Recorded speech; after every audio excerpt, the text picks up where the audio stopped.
All right, welcome everybody. We'll call to order the Grand Forks City Council meeting for Monday, December 19th, 2022. Get a roll call, please, Maureen. Weigel. Here. Wasowski. Here. Weber. Here. Lensky. Here. Kavami. Here. Sandy. Here. And Veen. Here. We have a quorum. Thank you. Item 1.2, Pledge of Allegiance. We've got Troop 20231 here today to lead us, so please step forward. And are those Girl Scout cookies too? They might be. Wow.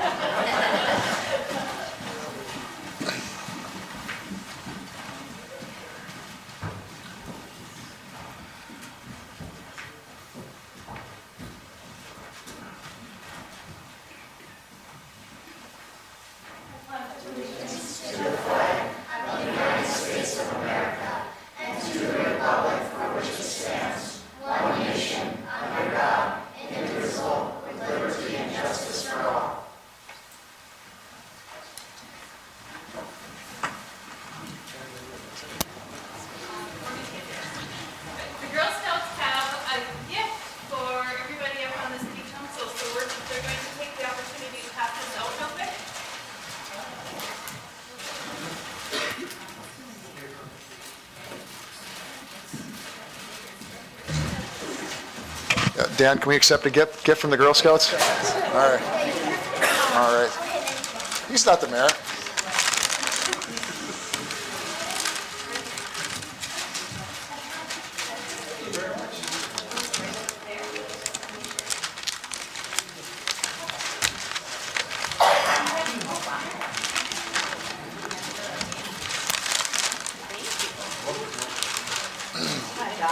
My daughter could be so excited. It's her favorite cookie ever. Thank you.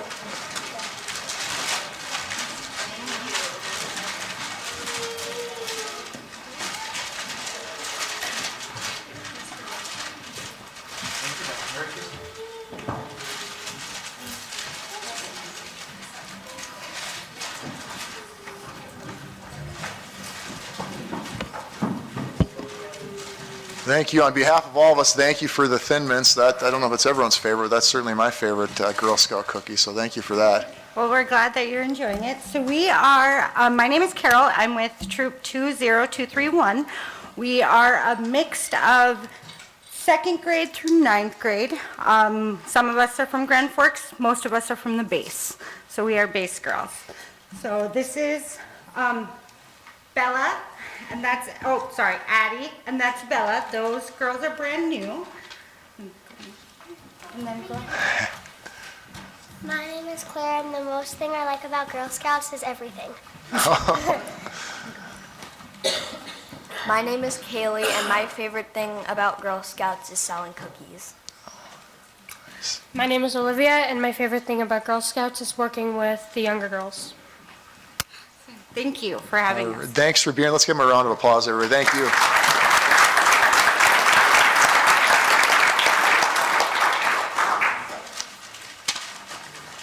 All right, we're going to move on to item 1.3, Mayor's announcements. Just a couple of announcements. First, just note there'll be no committee of the whole next weekend. Traditionally, the last meeting of the year has been pushed off till January 3rd, so all items will go right to the January 3rd City Council meeting. Other than that, just a couple of events from the past week. Legislative meetings started out in Bismarck December 5th through the 8th. Happy to see our Grand Forks delegation out in strong force. So I think Grand Forks is in good shape going to the legislative session.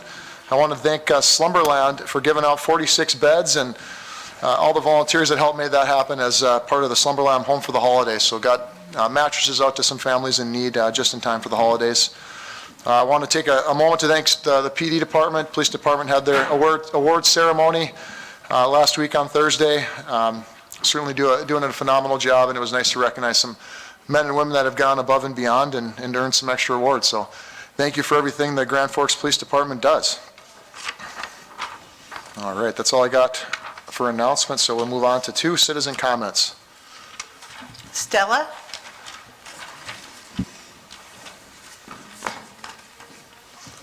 Hi, Stella. Go ahead. Hi. My name is Stella White. I'm a 5th grader at Phoenix Elementary. I'm here tonight to discuss the safety issues outside of our school. I walk to school and home each day. I always see cars speeding through the crosswalks. I get nervous to cross the street because I don't know if the cars are going to stop or not. I have always been taught to make eye contact with the driver to make sure it's safe to cross, but I know that not all my friends do that, and I'm afraid they will get hit by a car.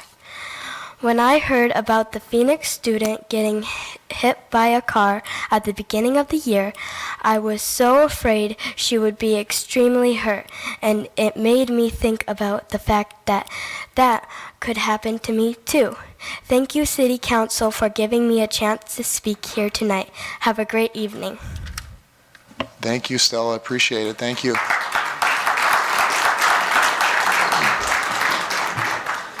Ruby?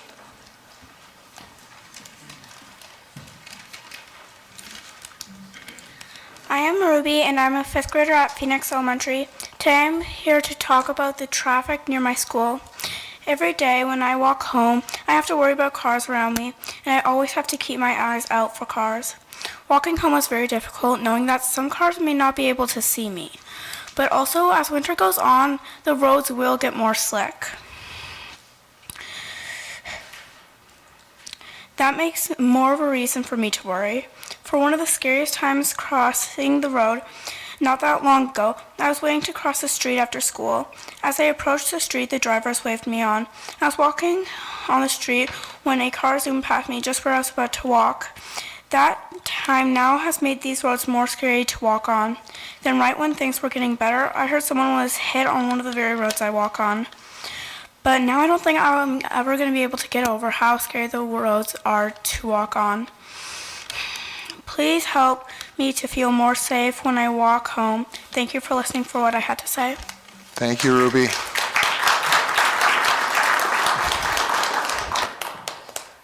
Roland Reimers? First, just wanted to thank the kids. I know that Phoenix area is, an area that we're got eyes on, and we really don't want to have to hear stories like that. So I appreciate you guys coming up and talking to us today. Mr. Reimers, please. Well, thank you, Mayor. First of all, I'd like to wish you all a Merry Christmas and the best in the new year. And I appreciate the job you guys are doing. I know it's pretty thankless and there's a lot of hard work you put into it. I'll try to be very brief this evening. I've given you a written copy. If anybody wants to see a copy of this report, it's sitting back on the table. Basically, I want to update you the situation as far as train blockages in Grand Forks. For about 6 weeks, I didn't spot a one. And I was about ready to give up my bullhorn and train watching and timing.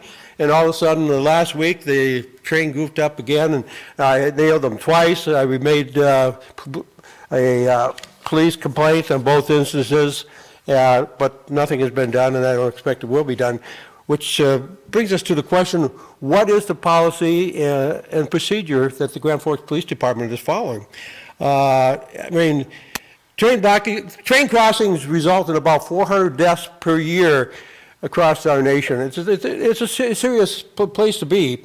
And when you have train blockages, emergency vehicles can't get on the other side. People have died because of that. And you have kids or idiot college students who will walk through these stopped trains and possibly get injured seriously or even killed.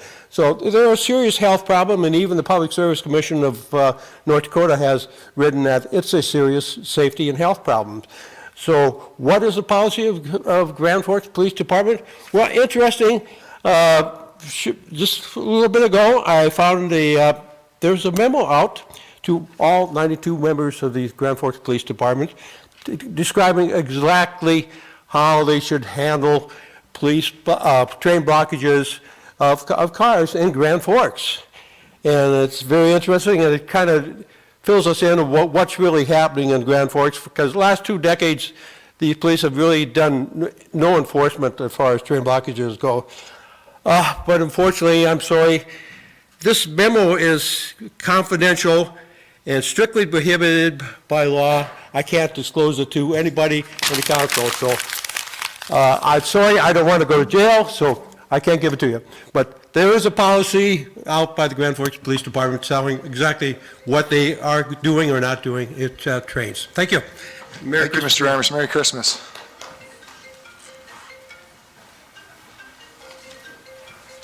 Melissa Forder.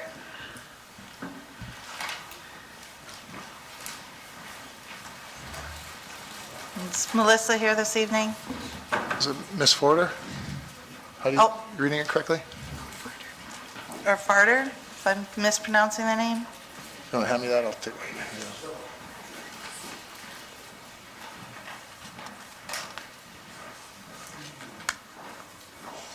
Is there a Melissa here that would speak on the epitome energy item? Oh, please. How do you say your last name? They were Fowler. Fowler. Okay. So, Sorry. Melissa Fowler. Apologize. Yeah, please. No problem. One of you up there knows me, the rest of you do not. I am the mother of a family of 4. I have 2 dogs, 4 cats, 20 chickens, 2 ducks. I am the mother of the farmstead that you guys want to build the plant on. I don't know how you guys decide your location, but you're displacing us. There's plenty of spaces where there's no residents around. I don't get why you guys choose the one area. My understanding is my property was the one location the city could not buy out when the landfill came. Now you guys have officially pushed us out. We have no clue what our future is to bring. We just bought this place 6 years ago. We stuck a new roof on just 2 months ago. You guys have no clue the residents that live around the places where you guys want to build. I see plenty of places south of us, no residents, plain fields. You guys choose our location. My son has high-functioning autism. My daughter has allergy-induced asthma. We finally found our dream home, and now you guys are pushing us out. I don't know why. Gain for the money? Is it a greed thing? We have no clue what our future is to bring now. But this is what you guys have brought on. So, I hope it's worth it. I don't know what'll happen. Thank you, Ms. Fowler.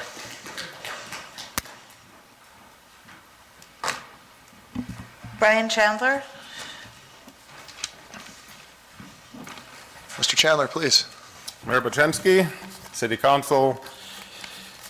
I want to address some of the comments from the November 28th meeting of the whole. Mr. Weigel's not here tonight, but he made a comment about the snowmobile could possibly go on the river. And I quickly pointed out that that would not be a good idea. And of course, he retracted it. And I think we all agree now that that's not even on the table. So thank you, Mr. Weigel. Mr. Kwame, I agree with you. You said something to the effect of that based upon what you've heard, it doesn't look positive. So I'm going to refer to the term phony survey, and remember that term because I'm going to use it a lot in the months to come. It's very, very important. Ms. Lunsky, you kind of tied your ship to the same thing, and I'm going to give you a break. I think you should do some homework on this subject. I really do. You spend a little bit too much time with Ms. Greendahl. Mr. Veen, you are my city council representative. I voted for you, and I know you're a brilliant man, and you're an engineer. I just don't think you should be bullied, and you probably should call me. All of you, I have left messages with you. No phone calls. Ms. Osowski, I would move to your ward just to vote for you. Chief Nelson, I've never met you. Apparently, we've had many meetings. I know you're here tonight, but I would like to meet you. Chief Mackey, sorry you got thrown into this. You got kind of dragged into, you were the messenger. Lieutenant Love, very nice man, very nice. Ms. Parvey and Ms. Greendahl, I don't know which one of you came up with this survey, took it upon yourself to do it, to put it together, to the questions, and then to harvest the answers. And they were like photocopied from 2006. So Mayor Bochinski, I would love to be able to meet with you, kind of talk all of it. I'm not going to do it tonight, but I would love to meet with all of you actually and have a serious conversation of this subject, because this has gone way past a snowmobile trail. I would like to have a little respect. Mr. Weber, you want to permanently ban snowmobiles in the city. Unbelievable. Mr. Sandy, my condolences to you, and I mean that. Today is my father's one-year anniversary of his passing, December 19th of 2021, and I understand what you're going through. I did not like your comments about the snowmobilers of Grand Forks, sending them to fertile Minnesota. It probably was tongue-in-cheek, but obviously we cannot be doing that. It's 2 hours round trip. You don't want your 14-year-old kid traveling to fertile Minnesota. Talked about jet skis being a nuisance and loud and rude. This is Grand Forks, North Dakota, right across the border from Minnesota, the land of 10,000 lakes, and you're going to insult people that own jet skis? That's not smart. So this is about business, and I know you don't think it's about business, but it is. I had an idea to want people to enter the city of Grand Forks, and then the comments were made about transients. I'm a transient if I go to Buxton or Reynolds or Thompson and I spend some money, and they come here and they spend money. You don't think so? I know so. They do it every day. So talk to the restaurants, talk to the people that do have small businesses here, and you will know that it matters that these people come to our city. This was a great city. I want to talk just a little bit about, I pay my taxes. My taxes went up $845.16 last year. Not complaining, but it went up 9.2% from $9,100 to $9,960. Spending other people's money like never before should be your slogan. Everyone in Grand Forks with a utility bill is paying a fee for the greenway. I know it's basically a ditch behind the dike. We call it the greenway because it's green. My yard is green. I understand, but we should be all using the greenway, not just a few people. I pay my taxes, and I'm gonna continue this. I want my money back. My $1 or $2 or whatever it is that I pay, I figure it's about $400 over the last 20 years. But I think there's about 15,000 utility payers in this city that would want their money back too. It's about $6 million. I want my money back. Thank you, Mr. Chairman. Brian Coster.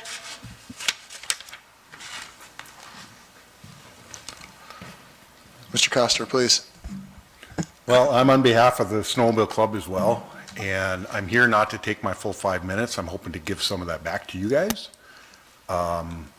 The reason I'm here is, yes, I'm in support of the Snowmobile Club, but I'm uniquely qualified for you guys to ask questions of. And why do I say I'm uniquely qualified?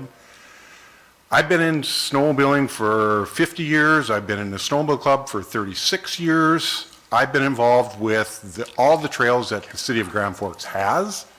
The trails that we've had down 42nd, I was involved with getting that done. There was no trails in Grand Forks before I started. The trail that we do have in Grand Forks was done before the Greenway was even involved or even a thought. I've taught snowmobile safety in this town. I can't tell you, 1,000 kids that I've taught snowmobile safety to. There's so many items that I've been involved with, and I've been sitting here on the sidelines watching what Mr. Chandler and a lot of the comments. I've watched videos of this meeting, and there's so many misconceptions out there. There's so many ill-guided responses from you folks, and I don't mean that in an unkind way. I'm just saying that you guys probably aren't as educated as you could be on this subject. And because of that, I think you should educate yourself and learn about it before you start making decisions based on this. I feel terrible that the way that our snowmobile club was treated about saying that, yeah, the trail's probably a good thing. The trail in 40 seconds is a bad idea, and I get that, and it's time for that to go away. Put the trail down the Greenway was a good thing, and it was a goal, and we go forth, do all our volunteer labor and our efforts, and to go through and sign it because in good faith that this was going to go through, and find out that the rug got pulled out from underneath us after the fact. And that's kind of a shame on the police chief, or the shame on him getting scared off, and now on you folks of doing that and treating our snowmobile club that way. We're not the people that you make us out to be. I mean, I'm ashamed of that. So in any event, I said I would give 2.5 minutes back to you guys so you can ask me questions, so maybe I can dispel any kind of myths that maybe you have. And I didn't go my 2.5 minutes, but I'm going to shut up now and I'm going to answer questions for you guys. Anybody got a question for Mr. Coster at this time, or certainly can follow up with him as well? This is your opportunity. Did you talk when you, Chief Nelson, I've had some conversations with him too, and I think the thing that stands out to me in this is safety. I mean, this was the route that was chosen to be the safest route. Did you have some conversations with him? Because from my understanding, it's the safest route, which includes all users, and 42nd is no longer a safe route. Was that some conversations that you had with Chief Nelson as well? I have not directly had conversations with Chief Nelson, but I have had conversations in the past, years ago, with Chief Paskey. But yes, in my understanding with Brian Chandler's conversation and in my observation of going through the Greenway, it's absolutely the safest way to go. I mean, if we're going to let's step back. Snowmobiles, I don't care if you abolish them completely, they're not going away. They're going to be here.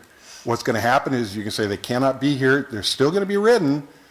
They will be, if you guys have your way, will be trailered out of town and all the business, everything will go away. That's fine. You guys can do that. But they're not going to go away. And the problems will still remain. The whole idea of the Snowmobile Club is to come and help alleviate those problems. By putting a trail in is going to make it quieter. I don't care whether you believe that or not. That's the fact. There's some of these facts that you guys just don't seem to get straight. They're going to go slower, and they have to go slower. That's due to the design of the trail. It's specifically made to go around obstacles and willywag its way through town because it slows people down. Slower they go, the quieter they are. They're not in the river going 50 miles an hour on the river. Again, these are misconceptions that you guys have. It's not going to change. Any other questions? I mean, we're not running over people's dogs. We're not running over trees. We have $20,000 machines. We're not going out there damaging the machines by doing this kind of stuff. So. Mayor Bachensky, I've got a question. Yeah, Mr. Weigel. I would just say, I know Mr. Chandler already spoke. My intention was not to encourage people to ride on the Red River. For lack of knowledge, I simply asked if a person could. That's what my question was geared towards.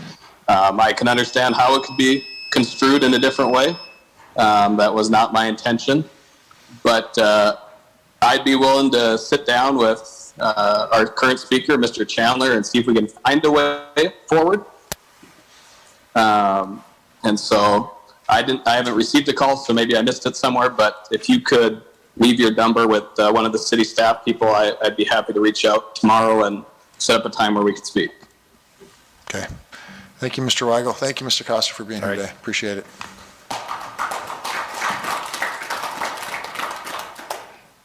Jody Carlson.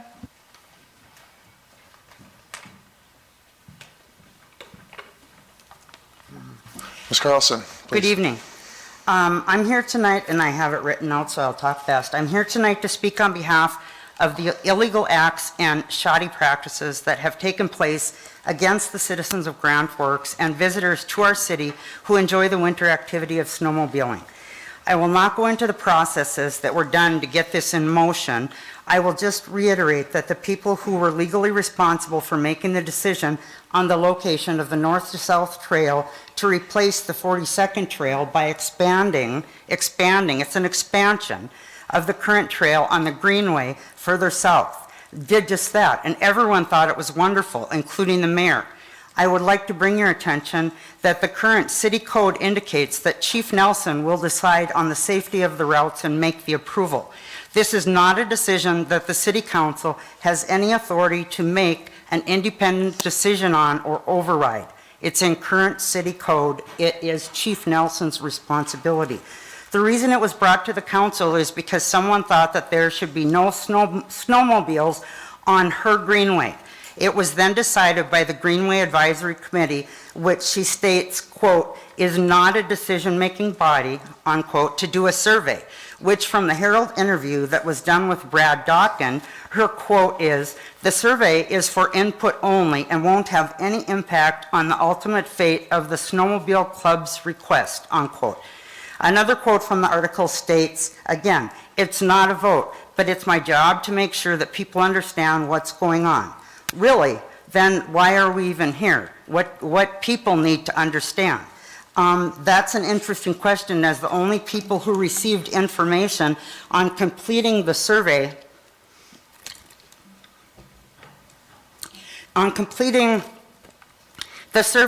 were people who are followers of the Greenway page and some homeowners on the Greenway. This would be a bit like only informing those who are against Fufeng of the date and time of the vote, if there ever was one. Wow, I guess all tax-paying citizens don't need to be involved. The Greenway meeting notes from the October 18th meeting states that the plan was to also, quote, promote the survey to the public. I would like to know how this was done, as any of my conversations have, no one knew about this survey. Mr. Brian Chandler from the Snowmobile Club got the sense that this was going to be a go-ahead for the community. In the Herald article, there's a quote from Ms. Greendahl that seems to approve the trail. Again, quote, for the most part, the requested snowmobile expansion doesn't affect other routes and trails within the Greenway. It would cross the ski trail in places, and there are a couple areas where skiers and snowmobilers potentially would share the same trail for short stretches, unquote. Then the survey results are reported. What a huge scare tactic. The report states that the survey was done to, quote, give the local community an opportunity to comment on the proposed extension of the snowmobile trail through the Greenway, unquote. Before I talk about the results of the 214 survey responses, I would like to inform you of the survey process. I stated above who it was sent to, but there are many other concerns. The survey directions, and please know I looked through them and I visited with people who actually took that survey. The survey directions allowed users to submit as many surveys as they had devices, as long as they only submitted one survey per device. For my home, I would have been able to submit 5 surveys. Looking at some of the comments received, I found frequent misspellings of the same words, the exact same words, and also found the same verbiage used throughout many of the comments, such as, quote, this is a really, really bad idea. It makes me a bit suspicious of who actually completed these surveys, but that information was redacted from the results.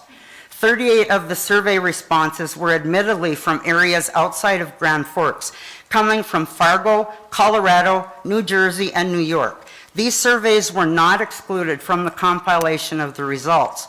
The report also states that, quote, it is possible that that number is higher.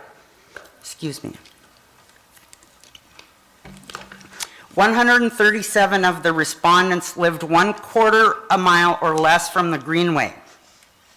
The initial 6 key questions allowed you to only have one response, which and you can look at the survey here. I'll finish up here.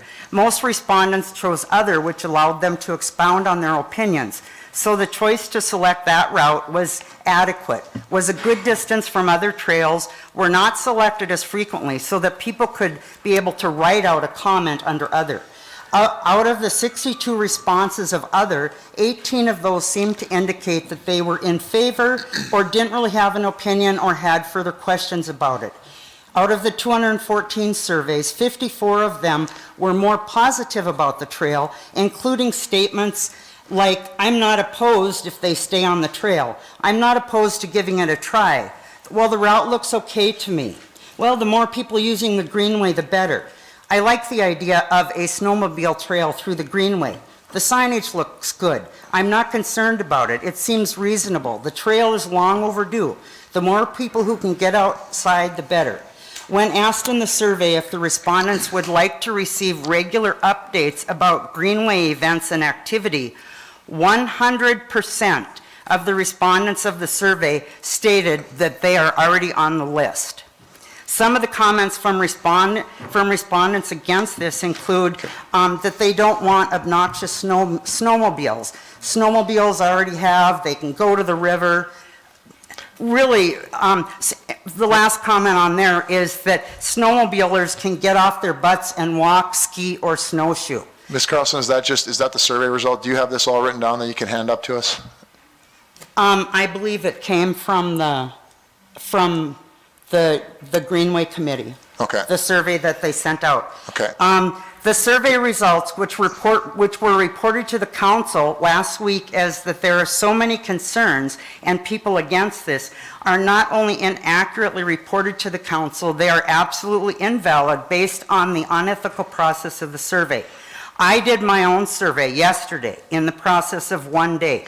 My survey on social media gathered 326 comments, and I did a poll of 275 people. Who were all only allowed one vote, and that was throughout the city. 84% were in favor, 5% were against, and 11% didn't care. This council has become absolutely tyrannical, and it must stop. Ms. Carlson, This is my last paragraph. Please, thank you. You continue to take more and more power from the people, including the city employees, without any request or desire for input from the people who put you in these positions. The decision on the trail should be made by the person in charge of safety and enforcement. The trail extension was signed by Chief Nelson prior to Ms. Greendahl's biased, unethical, and unsolicited survey, and was set to begin on 12/1/22. The council has absolutely zero authority to interfere with that. The council must put a motion on the table tonight and allow Chief Nelson to do what he has been delegated to do, and allow him to extend the trail. Thank you.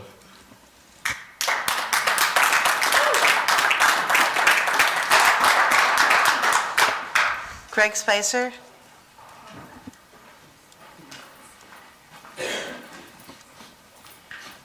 Mr. Spicer, please. Hey there.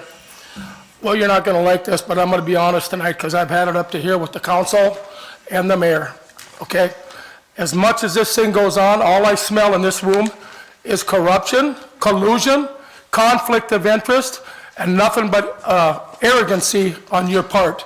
And I do smell a little bit of real bad area with our lawyer, who just seems to defend Fufeng at any cost, no matter what it costs the citizens of Grand Forks. I'm going to go back to the beginning of this thing and how it started and how you all told us how you were going to do the due diligence and you were going to take care of the citizens and you're going to do all of this for the citizens. And all I see 9 months, 10 months, 11 months later, all I see is you protecting Fufeng. Where's the invisible man, Mr. Chudarash? Huh? Why don't you guys call him to the plate? You have the nerve to do all of these investigations and you're going to help us out with CFIUS. You planned that right to the T where you knew you wouldn't get called by CFIUS. Now you just jumped over another hurdle that to me is illegal as all hell. Okay?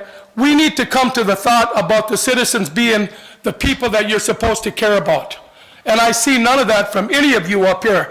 Ken, you need to stand tall to these guys and don't let them push you around like you did through this whole thing. The water is very important. All of these red flags that you guys are just ignoring, You brought the construction guys in there so fast that it made my head spin. They didn't put up their nettings for the water erosion. They didn't put up their cattle guards, but anybody else would have been fined. They got to walk through that because you knew they had to be there doing their work for the city to get this thing done. You go back, you buy 370 acres of land because you knew the landmass process had to be corrupt to get it done, and then you have to go back and you have to buy 17 acres from China, the Communist Party, and everybody knows now that it is Communist Party. So let's not hide that fact. It's time to come to the realization that you guys need to stop this thing, and you need to listen to the people that run this city, not you. Thank you, Mr. Spencer.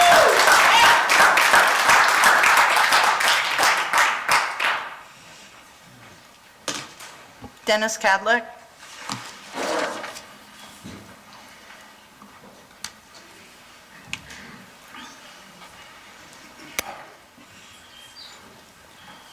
Mr. Cadillac, please. Thank you for the time. You know, I find opinion of the whole group here incorrigible. And please look that up because I know you don't understand what the word means. And half the words I've said to you, you don't understand. And try look up the meaning of knowledge and wisdom in the Bible, what the biblical meaning of that is. You'd be horrified at what I had said to you people, but you do not understand. You are supposed to be a counsel. You do know counseling here. Sherry, I need to ask you, what are you going to do the day you come face to face with Jesus and he asks you, I'm going to give you 5 minutes to explain why you treated everybody so horribly. What are you going to tell him? You know, you have Mr. a Cadillac, demeaning little job there. yourself to elected officials. Please don't You point have this out. no right to put employees in such demeaning positions. You people do not have to do anything against your morals or against what you believe is right. Your employer is not allowed to do that, but they do that here. It's just like this is supposed to be a counsel. There is no counseling here. The decisions are made before anything's ever done. There is no counseling. When Ken tries to counsel, he gets beat up for it. He's kept after hours, and last time he was kept there, it was over an hour. But this is constantly gone on. This is supposed to be a counsel. Start counseling. And the counseling you're supposed to be is a benefit for the people of Grand Forks, not for your own personal benefits. You know, when are you going to start serving the people? And Sherry, believe me, we all are going to wind up come face to face with our maker. And we're going to have to answer for what we've done here. And, you know, if you're doing something you don't agree with, I would not do it, because you will have to answer for it, no matter who made you do it.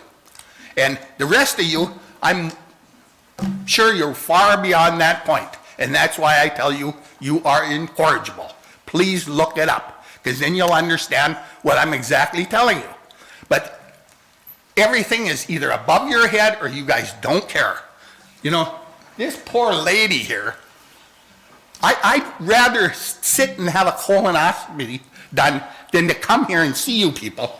And this poor lady, you know, what you've done to her is unbelievable.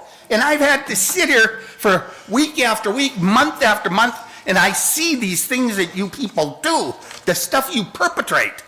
And for what? For what? For some gain? You're not going to be around long enough to spend the money. Why do this? You know? Just like me, I learned years ago, what's the use of making all this money? You're not going to live that long. And, you know, the three biggest players in this deal, you know, they sold their souls for what, more money? When most of their wealth all come from their wives? You know, come on, people, let's be real. Money's important, but it's not that important. Money is a root of all evil. Money itself is not evil. But when you start doing evil things to gain more money, that makes it evil. That is why all around the world today, there are thousands, yes, thousands of billionaires in jail all over the world. Why? Because they were never satisfied. And you know, you're never going to find happiness until the day you're satisfied. And to think that money's going to make you happy, you're going to find out when you think you get close to enough, you're not going to be happy. Money will never make you happy. It helps a little bit, but it will never make you happy. And why? hurt anybody else to gain something that's not going to do you any good in the end in the long place. Please, explain yourself to somebody. If nothing else, you know, when you get on your knees tonight, explain to our Creator what your true intentions are. Because if you don't do it now, you will do it later. Thank you, Mr. Kadlec.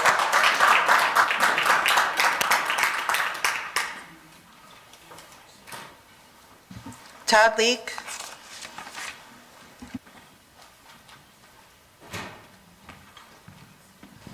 Mr. Leek, please. Well, my name is Todd Leek. I farm in Fairfield Township, 17 miles southwest of Grand Forks. I am former Grand Forks County Farmers Union president. I am a member of the Thompson Farmers Co-op Elevator, the Emerito Farmers Co-op Elevator. I served on the board of the Emerito Farmers Co-op Elevator for 10 years. I'm here today to talk about competition of the proposed Fufeng wet corn milling plant with established local grain elevators in Grand Forks County. 4 of these grain elevators are unit train facilities. That means they've put a substantial investment into loading 110 car unit trains for transport of wheat, soybeans, and corn to the Pacific Northwest, PNW to the ports of Bellingham, SeaTac, Seattle, Tacoma, Portland, for export to the Far East. We are part of a mature market. Now, when this Fufeng proposal was first put forward, it was considered to be, or the words are put up there, we're doing this for our farmers. But what it is a diversion of 25 million bushels out of the system of this mature market. Now, to a farmer, it just represents another corn pit, another corn buyer. But if there's the way corn is grown, many larger farming concerns in this county have their own dryer systems, their own storage facilities along with those dryer systems, because corn often comes off wet in this climate. Right now, those bushels are put through these elevators into this system of unit train transport to the Pacific Northwest. So basically what's going on is there's an opportunity to divert, and some of the farmers that are larger farmer concerns have been up here and gathered together and said, yes, we are for this. They're the ones that are going to be diverting from their co-op elevators. But the issue is that the other elevators have built some have been in business for 140 years in this county, and they are not subsidized to the tune of $106 million. So this is an unfair competition issue that's going on right here. I know I've said this before, but I wanted to say this for the benefit of the new council members. I would like to speak with any of you one-on-one on this issue so that you can understand it. I have talked with elevator managers and board members on this extensively, and the issues of what it's going to do to hurt our established, mature market. The second issue I want to talk about is biosolid wastes. On the wastewater flow chart that was presented here last summer, we talk a lot about wastewater going to the wastewater treatment plant, but we do not talk about the biosolids. There's going to be 1.4 billion pounds of biosolid waste coming out of this plant if it's built. On the flow chart, it says truck out, land applied. You just can't ignore that because that's a huge, huge part of this. You have to get contracts to be able to spread this at agronomic rates in the county, and also taking into consideration Clean Water Act, Safe Water Drinking Act, with the permits from North Dakota Environmental Quality. 1.4 billion pounds of solid waste is not an easy thing to get rid of. A lot of people don't want to do it. You can't spread it on frozen ground. You can't spread it during the growing season. So it's almost going to be all fall applied. Well, what are the issues with with this is that you have to get these contracts. That's something that will have to be done. CAFOs have to do that all the time. So I would like to talk with any of you about that as well. So we could have a discussion of these. If they're not going to be work orders, let's have a discussion of it. It's part of the integral plan of all this. And I would hope to discuss it with any of you individually. I know you can't meet outside of, but I'd like to talk one-on-one with city council members about it. Thank you very much. Thank you, Mr. Leek.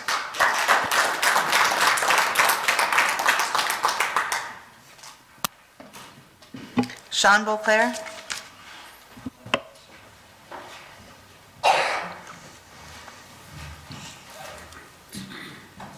Mr. Beauclair, please. Good evening, council. Thank you for having me here this evening again. Have you ever heard, have you heard the expression, like people are listening to you, won't hear you? So please take time to hear me this evening. So the first thing I'd like to, I have a question, and I'm happy to see Cooley. I believe they're the experts related to the CFIUS review. And it's a very specific question.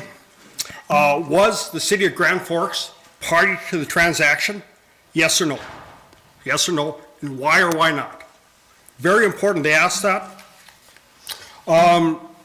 And it asks to, the second question gets to me for the overall council, what role do you see you playing regarding the national security and assisting the CFIUS review? Because I'm kind of confused coming back to the August interaction with you had with the two senators, where they said there's a security concern, right? You should pass in Fufeng, yet you ignored that because you wanted to hear back from CFIUS. And I'm sitting there going, whether you hear back from CFIUS or not, the concern is still there. So just help me understand that aspect of it. The second thing is, again, please listen, please hear me. Read the High Plains Reader. I have some very specific comments in there. Best available facts, $100 million. You're spending the taxpayers' money at the city level, the county level, the state of North Dakota. I think you can kind of understand that. Final thing is, Mr. Mayor Brzezinski, you and I, we both lead by example, right? We both lead by example.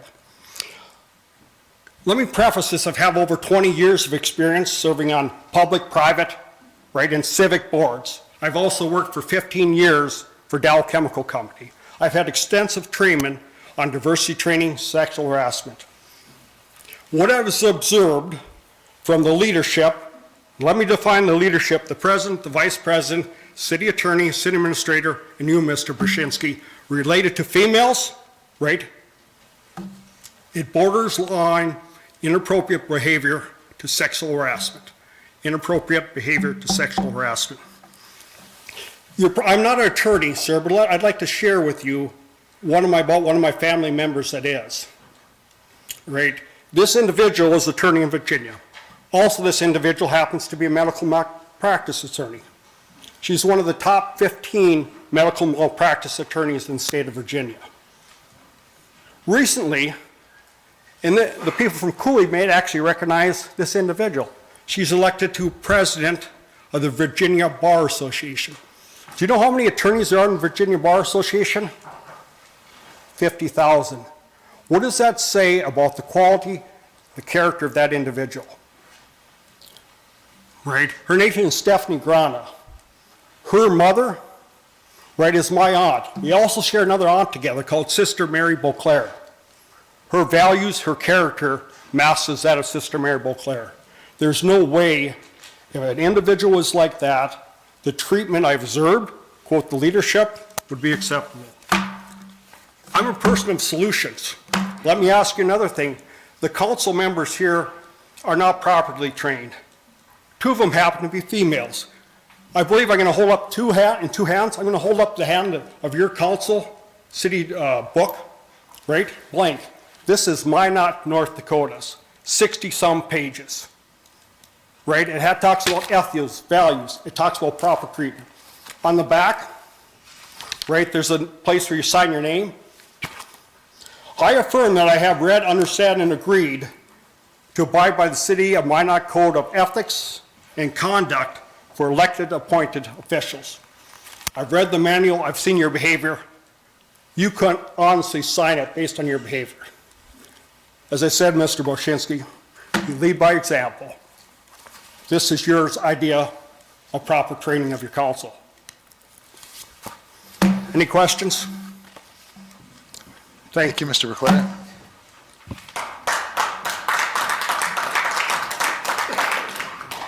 Jason Patrick.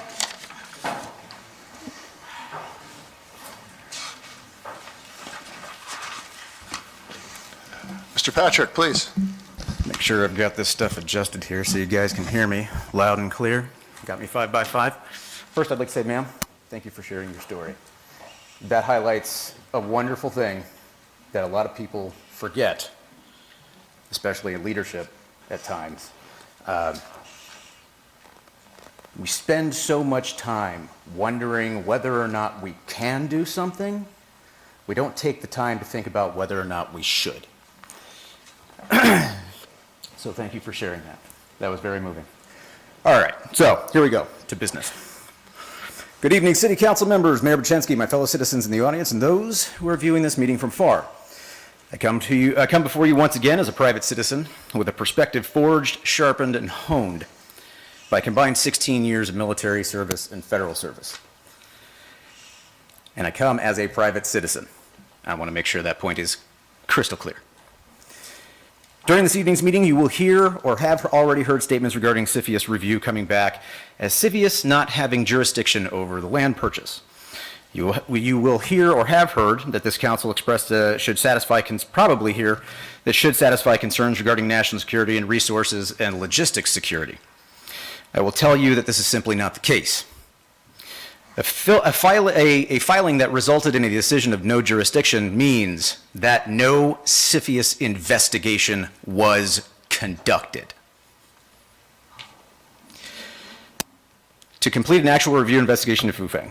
So, no questions or concerns have actually been answered or mitigated. Given this, allow me to reiterate some data that has been mentioned before at these meetings and in the media. Outside of potential security risks, we must look to the fiduciary risks, those financial risks that face us with this. Since construction began in the mid-1950s through to today, Grand Forks Air Force Base has contributed countless millions of dollars in economic impact funds to this community. For more recent numbers, last year the base contributed $246 million in economic impact funds. The roughly 3,400 active duty service members, dependents, and civilian employees have contributed millions in money spent at local businesses, ranging from Walmart to Rhombus Guys, Rydell's to Shields, every big box chain, mom and pop shop, as well as property taxes, taxes paid on utilities, sales taxes, licensing, and registration fees. The Fufeng project will not begin to match that financial amount of contribution until, 20 years from now? And at the same time also be said for other agribusinesses that are trying to set up shop, though we don't have a problem with those because they're American owned. The Space Development Agency's arrival with its low Earth orbit satellite program carries with it $326 million in MILCON funds. And when the Block 40 RQ-4 is retired at the end of this decade, we will see an increase in funds for the base and its mission and its personnel expand. And therefore, those economic impact funds will expand as the base brings in new ISR systems and assets.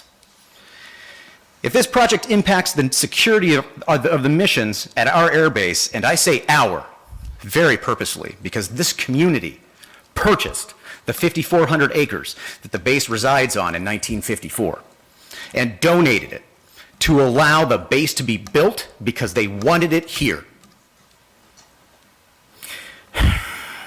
There is the very real risk that this base's missions and its associated missions will be pulled and moved elsewhere. And what comes with this? A reduction in personnel stationed at the base, which equals less money being spent in our community. Fewer building projects and other infrastructure projects that will be awarded to local contractors across the board, ranging from areas of electrical to plumbing, roofing to runway maintenance.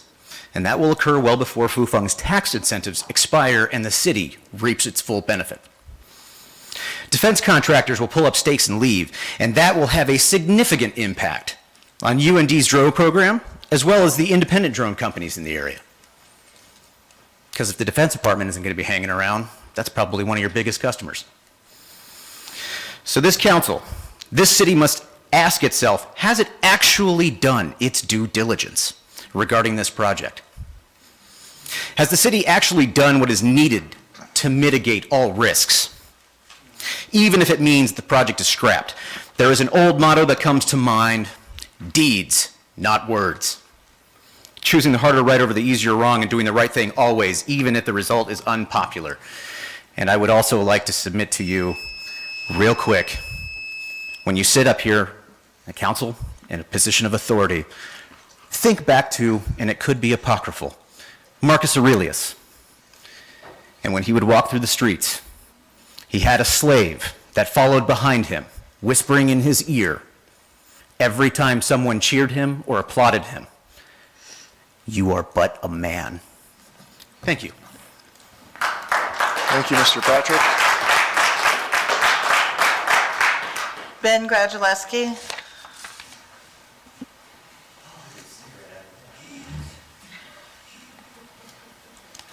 Mr. Gradulewski. Good evening, guys. Thanks for having me. Where are we planning on going from here?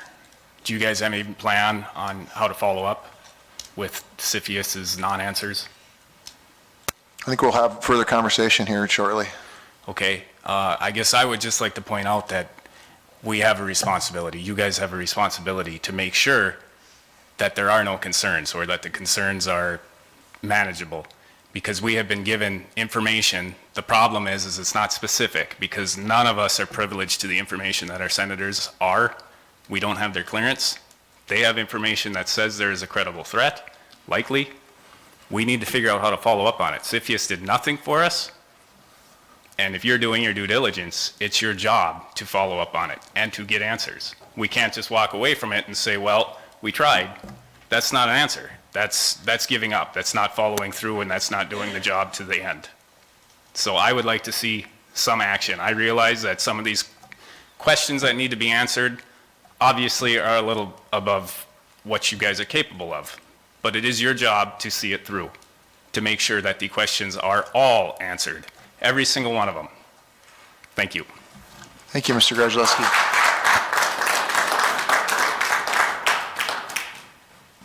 That's all the comment cards I have. Thank you. All right, we'll move on to 3 awards, presentations, appointments, and proclamations. 3.1 is Fufeng USA Incorporated, CFIUS, December 12, 2022, not covered transaction determination. All right, thank you, Mr. Gotstedt. If you wanted to start, please. I know we got Mrs. Reinking on there, so please. Sure. We've already been introduced to Bridget Reinking previously, about sometime in about 4 or 5 months ago. The city engaged the Cooley Law Firm. Ms. Reinking is with the Cooley Law Firm. We also had been working with Chris Kimball with the Cooley Law Firm. He wasn't able to make it tonight, so Ms. Reinking is here. Just to kind of give you a little bit of background, I went through this before, but Ms. Reinking actually worked with CFIUS. She was with the U.S. Department of Treasury's Office of General Counsel, and actually did all the jurisdictional assessments on behalf of CFIUS. She's a U.S. Army Reserve officer. She's Chief of Intelligence Law for a unit in the U.S. JAG, and also was a law clerk for Judge Morton with the Third Circuit, to give you a little bit of background. We've already went through this before. We've shared with Ms. Reinking the determination that was made on December 12th by CFIUS, and thought it appropriate for her to give some insight as to what it means for the city and for the council. So if I could, I'd turn it over to Ms. Reinking to provide comments on the determination. Welcome, Ms. Reinking, please.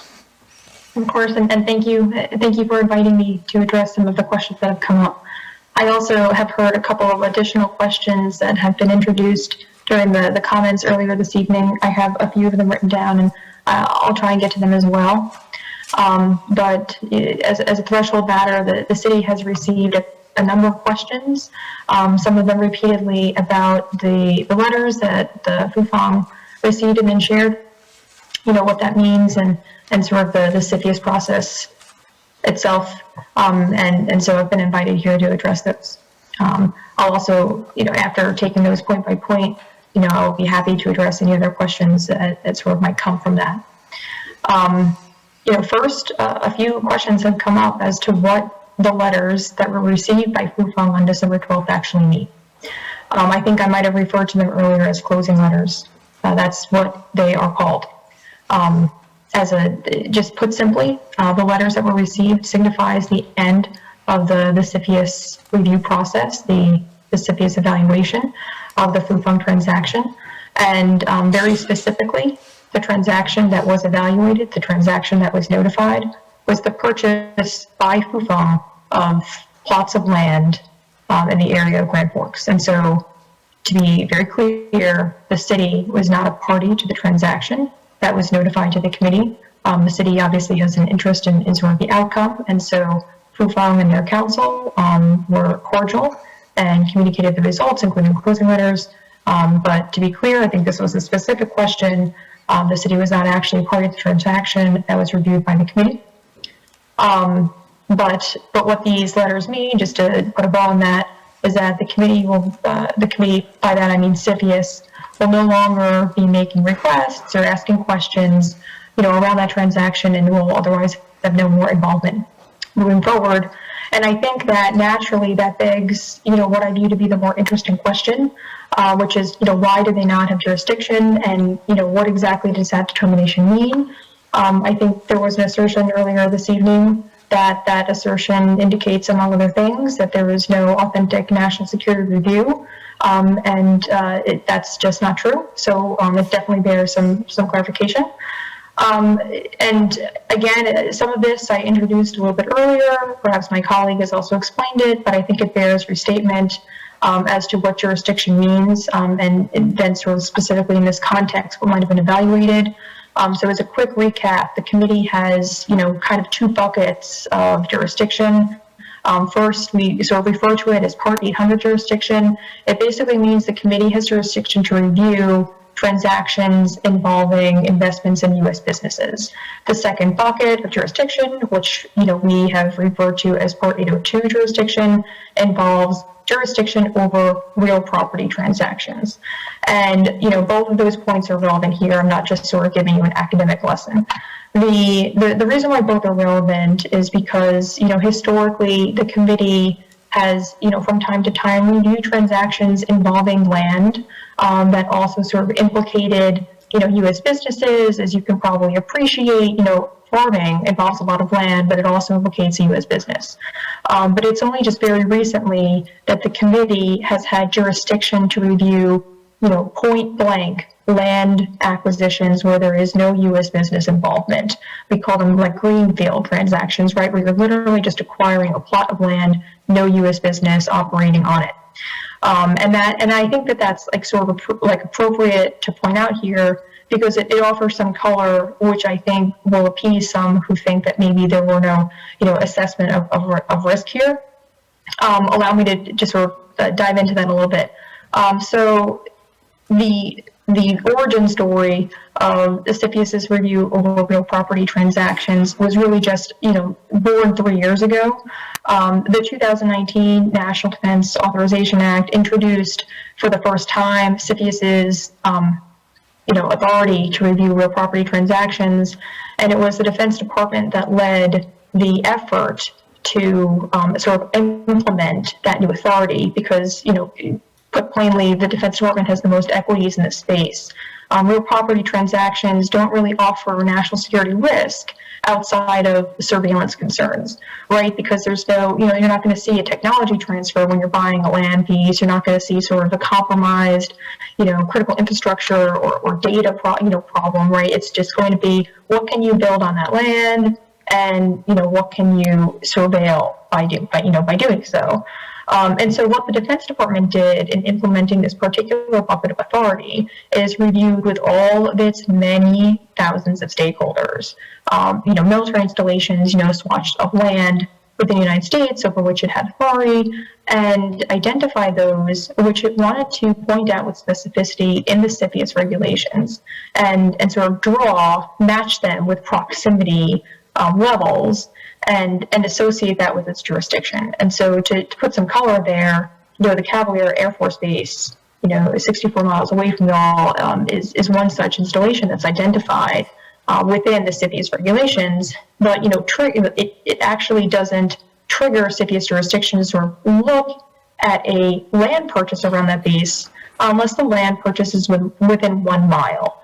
And not to put too fine a point on this, but the subject matter experts that designed the regulations and then allowed them to sort of be implemented, were calculating a number of risks, all of which were designed to, appreciate the fact that if you build something at a certain distance away from a military installation, at what point is there a concern? And so, like I've said, Cavalier Air Force Base, it's, listed among the installations enumerated in the CFIUS regulations as potentially triggering jurisdiction, but it only does so when the land purchase is within a mile. And, obviously this one is not that. And then to sort of state what I think has been articulated here before, but again, the Grand Forks Air Force Base is not actually included on that list of installations. And, non-inclusion on that list of military installations can mean a couple of things. It does not, to be clear, mean that it's not an important installation. I think, if I were to, suggest something here, it's that the Grand Forks Air Force Base is known for a couple of things. They have, certain, if you could appreciate the word, proclivities, their surveillance, reconnaissance, and intelligence. From my perspective, I think that they're probably very good at counter surveillance. And it might have been someone's assessment at DoD that they didn't, particularly need CFIUS to help them with counter surveillance, right? And so they are omitted from Part 802, and that's relevant here because, as we're looking at a no jurisdiction letter and you want to know why, as a threshold matter, it's because, under the second bucket under Part 802, it's because the committee just straight up didn't have jurisdiction based on the military installations in question and the proximity of those installations to Fufeng's land acquisition, right? So that takes care of Part 802. Part 800 is sort of the more interesting question, and just to sort of, explain, quite simply what the committee was doing with that, when they're looking at whether or not a transaction involves an acquisition of a U.S. business, you and I might think that that's a pretty simple question, but it naturally does include a lot of subjectivity because for the people who are sort of managing these questions do want to look a little bit down the line and have to appreciate, the nuances of what assets might be acquired in a transaction. So it's not quite as open and shut as you might think.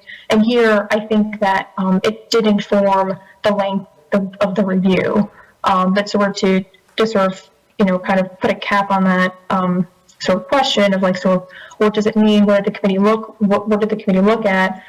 Quite simply, it took its two potential for jurisdiction, two avenues, had to look at both of them, had to close out both of those avenues, and then finally issue a closing letter. And I've talked a lot about jurisdiction because I wanted everyone to appreciate what that means, but I also want everyone here to appreciate that the committee is, in fact, fairly efficient and never looks at jurisdiction in isolation. At the same time that all of sort of that legal determination was being made by the committee lawyers, all of the committee's risk experts or their national security / policy experts were looking at the national security risks. They don't wait for the lawyers to be done before they start their jobs, right? They happen in tandem. And so necessarily part and parcel of that process, they asked and received answers to, probably upward of 100 questions, reviewed dozens of documents submitted by the parties, but Fufeng in particular. They requested and received lots of information about Fufeng's officers, board members, their corporate and, operations in the PRC. They received a lot of information about the parties, and that was assessed and analyzed at the same time in the transaction. So having sort of spoken to the, the piece about jurisdiction, sort of what they're looking at, I'll just briefly address one other question that I think that was received a bit, which is why did the process take so long? Without getting into like too weedy on this, I think the process actually it took a fairly average amount of time, but it also sort of speaks to, again, the amount of work that the committee was doing, both on the risk and the jurisdiction side, but also the amount of work that Fufeng, was doing as a cooperative part of this process. I think it's been explained to this council before. Fufeng filed a declaration, which probably people remember is sort of called a short form filing. They filed a declaration that is always reviewed at a 30-day time frame. They did that back in July, and then one of the outcomes of the declaration is that the committee asks for a longer form filing called a notice, and that notice is about like a 35 to 40 page document on average with many attachments, again including a lot of content not really necessarily covering jurisdiction but rather risk and things that inform the risk assessment. And they submitted that, and that was reviewed on a 45-day term, and we are now led to December because there is a little bit of delay after these things are submitted and once they're accepted. But by and large, the process, though lengthy, allowed the U.S. government to collect a lot of information about Fufeng. And while we have a final conclusion of no jurisdiction, like I don't want anyone leaving this room thinking that the work that was done by the U.S. government, by the the Director of National Intelligence, by any of the CFIUS member agencies, which include Defense, Energy, Homeland Security, USDA participated in this review as well. Like they were assessing risk at the same time they were assessing jurisdiction. And so with that, I think I've covered a couple of the questions that have come up more frequently. I'm happy to address, other questions that anyone has. All right, thank you. Any questions? Ms. Osowski, please. You stated that they assessed the risk, they just didn't complete a review? They did complete a review. That's what the closing letters essentially mean, that the review is completed. What they did at the close of the review was that they assessed that they lacked jurisdiction over the transaction, but the way that the committee conducts its review process is that it does not bifurcate the jurisdictional determination from the risk analysis in the sense that they wait for one to be done before starting the other. So what my point was merely that the committee and its policy members were doing the work to do a risk assessment, and the U.S. government currently holds the result of that work. Okay. So, even if it's not made public to us, right, because it's classified. Oh, okay. Is there anything we can do to get that report then, or is there anything that the city can do to get CFIUS to do a full review? So again, and I know that maybe we're speaking past each other, but the committee did conduct a full review. There's nothing else the committee, okay. CFIUS has conducted a full review. Everything that the committee does with respect to its classified risk analysis and sort of preparing assessments of a transaction is internal to the committee members. The committee members can't even sort of share them external to broader government. The committee would not do that. The senators have the opportunity, as I think at least Senator Kramer has alluded to this publicly, they have the opportunity to request classified briefings from the committee after a review is complete, which I understand that at least Senator Kramer intends to do that. And so they can receive that classified information, but there's nothing, unfortunately, that you can do to receive that information because it is classified and it's sort of a need-to-know basis. So if the city was listed as a party in the land transaction, then we would have been able to get the results of the CFIUS review?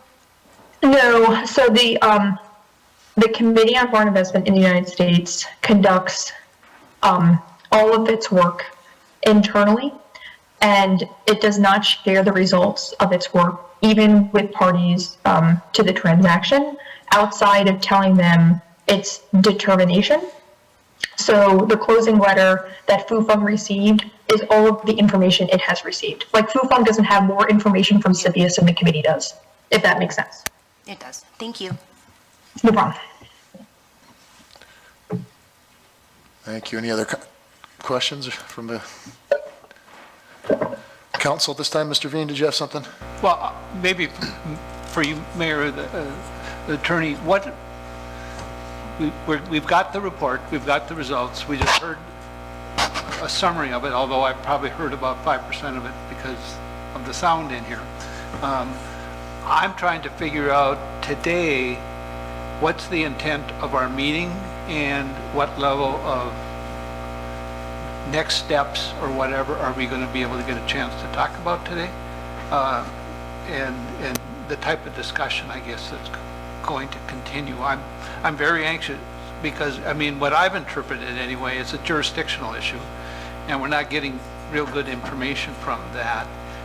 So they didn't have the jurisdiction to make the decision.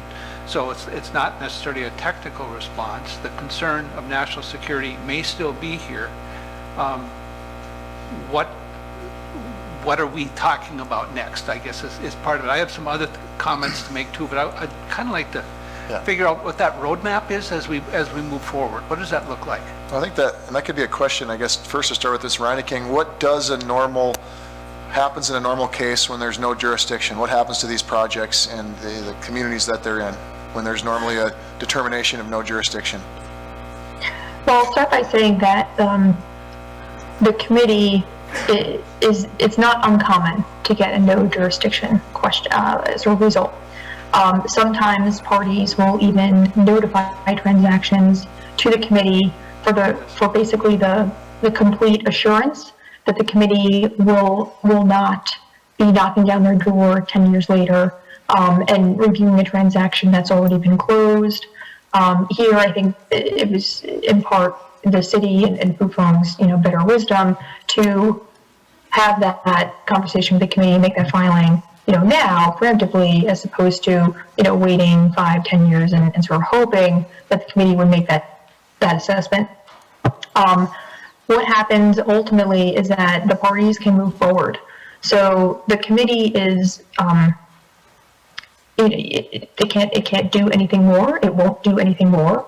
And so it's not going to stand as a roadblock to this particular transaction. That is what the closing letters mean. And so you are free to move forward with the transaction. And if there are questions about that, I'm happy to return to it, but, let me be perfectly clear. Like, CFIUS has no more involvement in this transaction.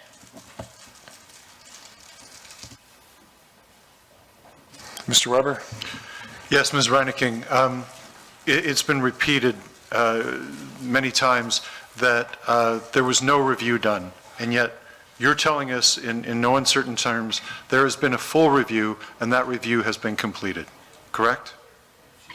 Yes, I'm not sure who articulated that there was no review done, but I will say again, there was a CFIUS review conducted of this transaction, and the letters that were received by Fufeng on December 12th closed that review. Very good. And there's probably confusion around this word jurisdiction, which I believe many people are taking to mean that you didn't investigate because you didn't have investigation. But there was a thorough review, and the conclusion was that in terms of proximity and security risks around a business being purchased, which are the two areas of investigation for CFIUS. There were findings that there were no concerns in either of those areas. Is that an accurate way for me to think about that and to state that? I would say the accurate way to express CFIUS's conclusion is that the committee determined it did not have jurisdiction to review the transaction under its authorities. And I explained a little bit about how the committee has exercised its authorities, because I wanted to just explain that If it's confidential, how do you know so much? Mr. Bouclair, sit down, please. Sorry, Mr. Reineken, please continue. Just to briefly address that, I'm extrapolating from my experience working as legal counsel for the committee. That's how I know a lot about the process. I don't, to be clear, know anything specific about this particular transactions review by the committee.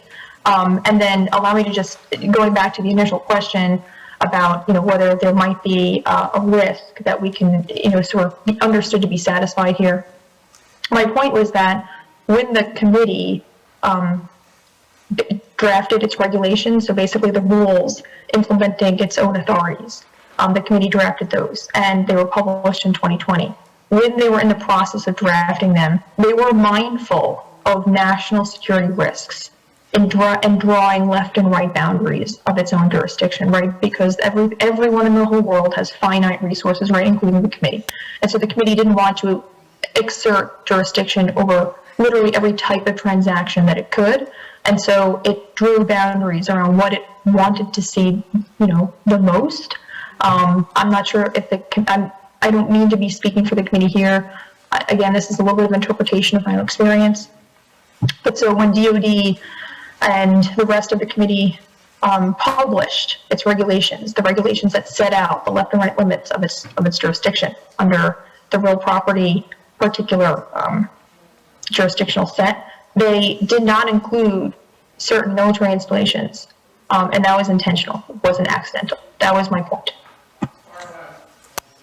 Thank you. Thank you, Mr. Reineken. Any further questions from, excuse me, sir. You need to keep it down. You're disrupting a meeting. Sir, you're disrupting the meeting. Please keep quiet. Thank you. Sir. Any further comments at this time from the council? Yeah, Mr. Veen? With Bridget on here, is there anything else, any further thing that you want to? Pardon? With Ms. Reineken on, any further questions for her at this time? Okay.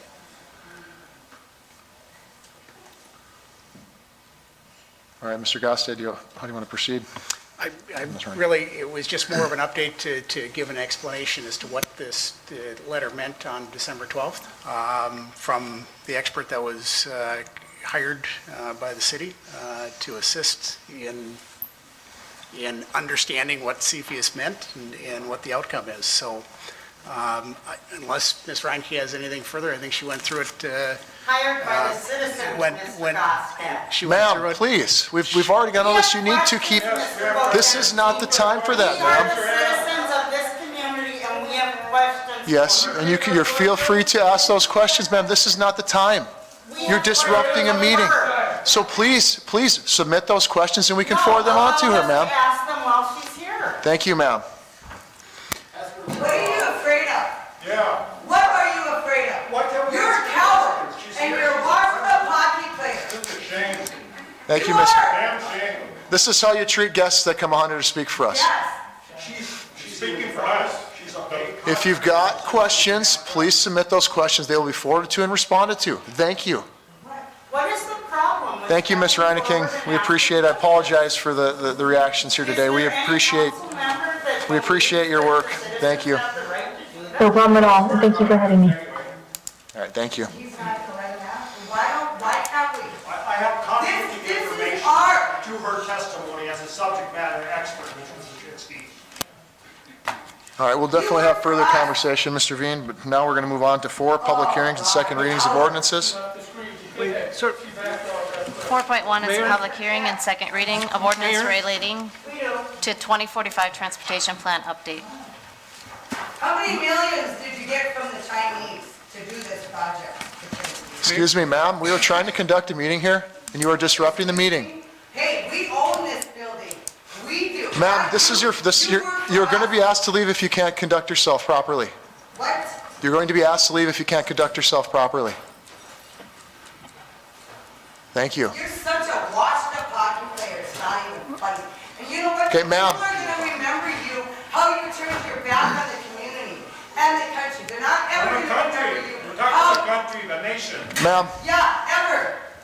And that's how you want your name to be remembered. Mr. Vian, did you have something to add before we go on this item? Yeah, again, procedure, I know we wanted to hear the report. Yeah. I didn't know, I wasn't under the understanding we would have further discussion amongst ourselves about the next process as we move forward. Yeah, well, I think right now, for this evening, we've just gathered this information. I think there's follow-up questions clearly that people that have. Absolutely, and I've heard you tell them, they submit their questions, you'll get answers to them. Yes, please. I think that's great. So that should help. I'm hoping that would resolve those questions, which is more than fair. But what is our next step as a city council? We're going to get answers. We've heard the report. We know that there's more questions. Even from ourselves, we may ask more questions. Those questions would come back and be answered here publicly at another time? I think we can forward those questions on, or certainly we can publicly respond to those, yes. And in public response, because we need to have an informed public of the presentation and the answers, right? Yes. Yeah, I don't think there's any issues with that. Yeah, that's what I would say. I don't think there is too. But I think the thing that I wanted to express tonight is this is just one facet or one piece of some of the concerns we have, which is really the foreign investment and what we're looking at here with national security, right? I mean, that's what a huge concern has been and what we needed to talk about. There's other risks that I think need to be addressed and need to be discussed, and we should have that type of comment. The national security is, of course, been front center for a long time. We need to take a look at that. I think some other things were brought up tonight that are similar, and I've looked at this as what's the risk to the city? What's the level of severity and what's the probability of those risks so that we can start looking beyond just the national security thing. And some of them were the economic risks. It was talked about today, the impact of Grand Forks Air Force Base, Grand Sky. What's the economic impacts and how might they be impacted by the decisions that we make and the processes that we're going through? It would feel like we should be doing additional research on that. I've talked for some time about the water security risks that I still believe are there. The one of running out of water and the reliability of the water with a lack of a backup. The environmental risks were also discussed tonight a little bit, some of them having to do with waste disposal, but there's greenhouse gas, there's odors. Those are risks that I think the city is having to or will experience. I think there's political risks that we should be talking about, especially what I've seen through Senator Kramer and Hoven. What does that risk mean for us? Is it important, or should it not be addressed? And then just understanding the reputation, what this means to the city.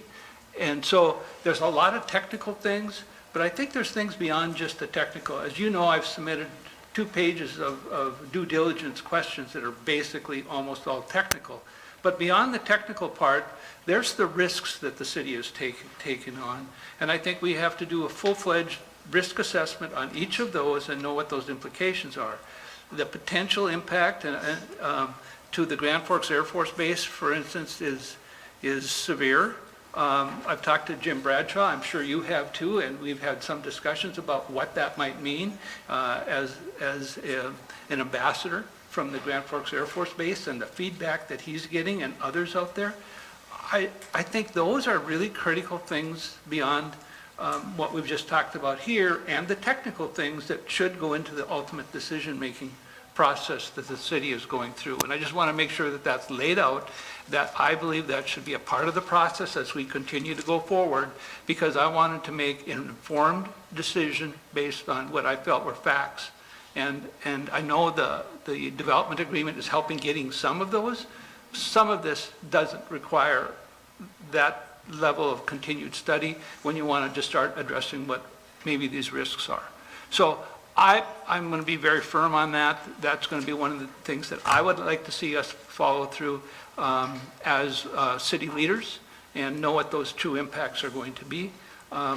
The economic impact alone of the Air Force Base or Grand Skies or all of those implications are significant, and I'd hate to put that in jeopardy for the next round of BRAC or any of that should that happen. That not only maybe should it, when that might happen, if we don't have that relationship that we need to have with the Air Base. So I just want to make sure that's known. Okay, thank you, Mr. Veen.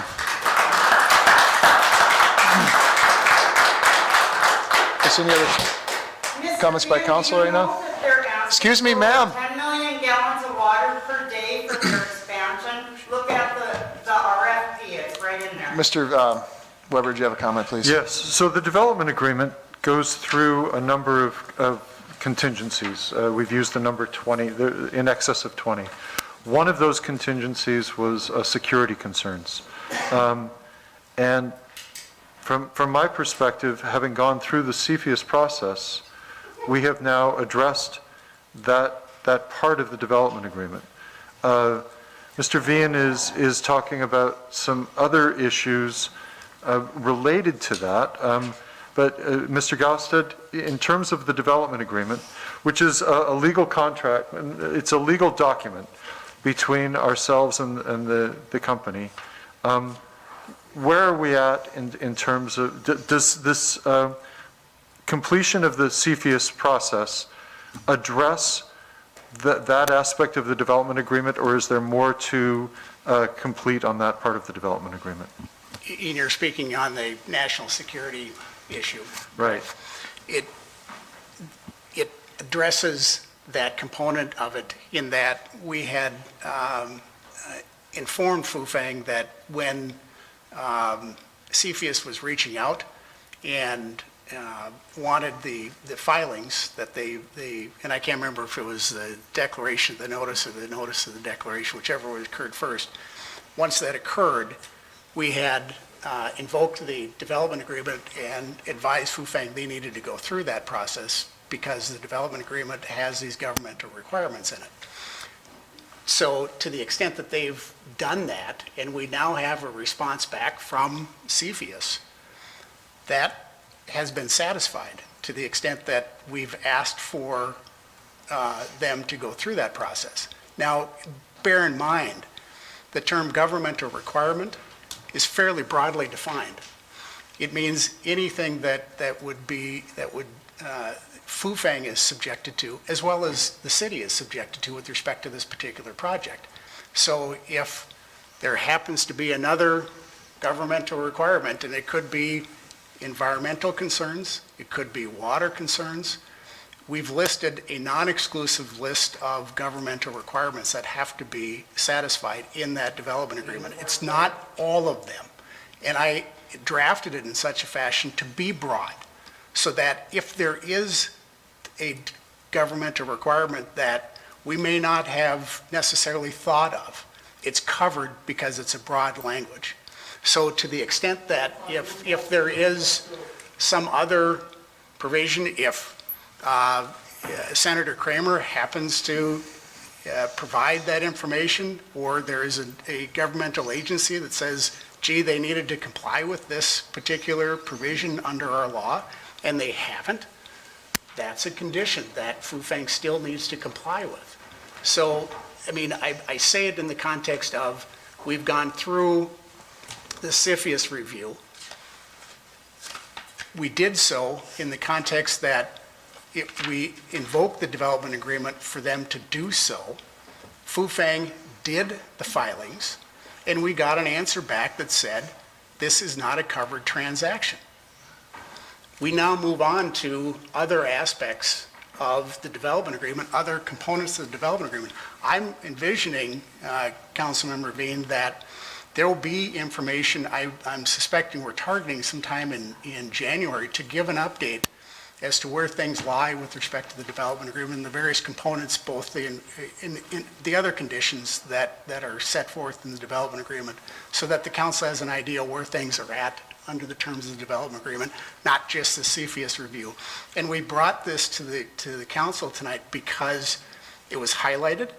We've got the information. There was a press release by Fufeng, and it was important to bring the expert in to explain to you what this meant, so that you have an understanding as to what this determination meant for the city and for Fufeng, and so that we can now go through and continue on with the due diligence efforts that still need to be completed under the terms of the development agreement.